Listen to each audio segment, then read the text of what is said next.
What I'm about to say isn't meant to stop you returning home. As far as I care, you can go wherever you wish. But I want you to know how you have behaved towards me and how I have treated you. I'll begin, as is right, with my father, Philip.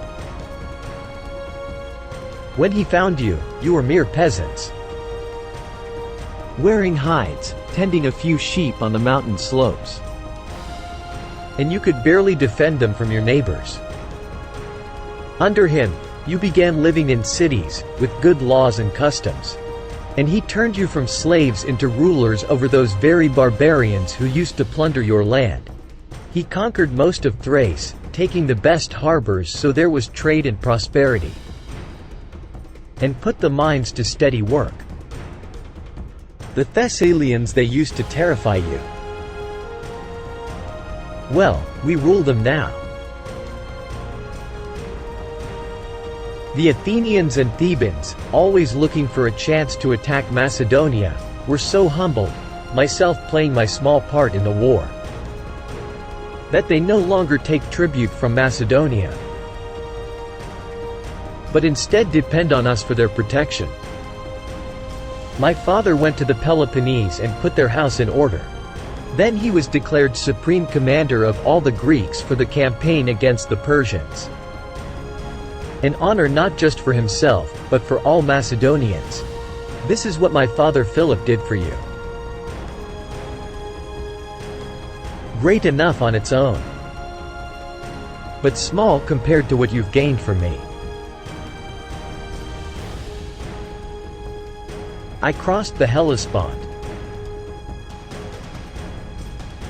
Even though back then the Persians still commanded the sea. I defeated the satraps of the great King Darius, and made you rulers of Ionia, Aeolus, Phrygia, and Lydia, and took Miletus by siege. The rest of the land surrendered willingly, and their wealth became yours. All the riches of Egypt and Cyrene, which I won without a fight, are yours now. Syria, Palestine, Mesopotamia, Babylonia, all belong to you. The wealth of Lydia, the treasures of Persia, the jewels of India, and the outer sea. You are now satraps. You are generals and captains. What have I held back for myself, apart from this purple cloak and diadem? Nothing.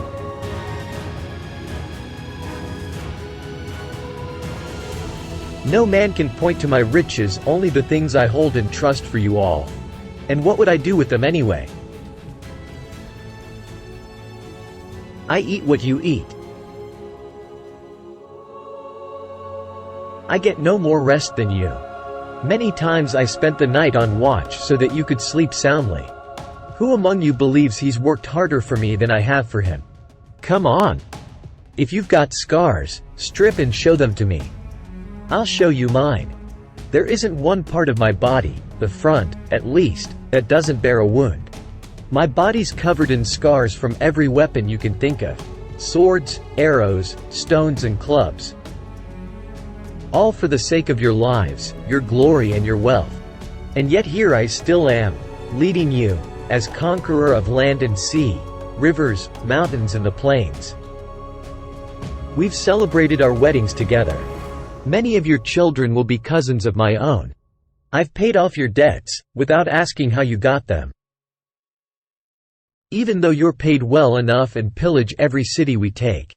Many of you wear golden crowns, badges of courage and honor given you by me. Any one of us who was killed, who met a glorious end, we buried with full honors.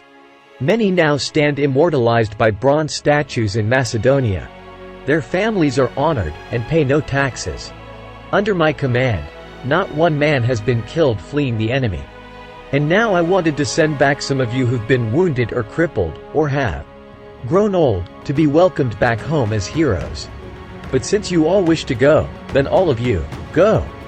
Go home and tell them that your king, Alexander, conqueror of the Persians, Medes, Bactrians and Scythians, who now rules over the Parthians, Khwarezmians and Hyrcanians as far as the Caspian Sea, who's marched over the mountains of the Hindu Kush,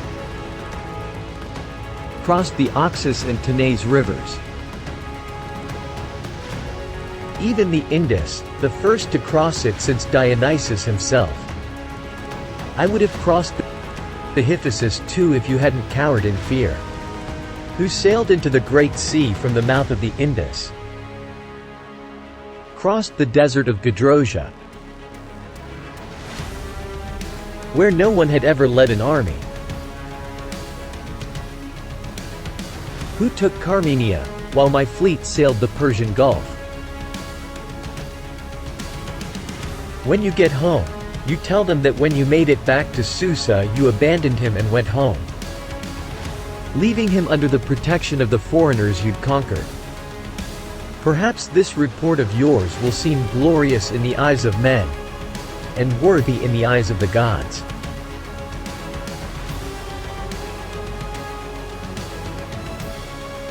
Be gone.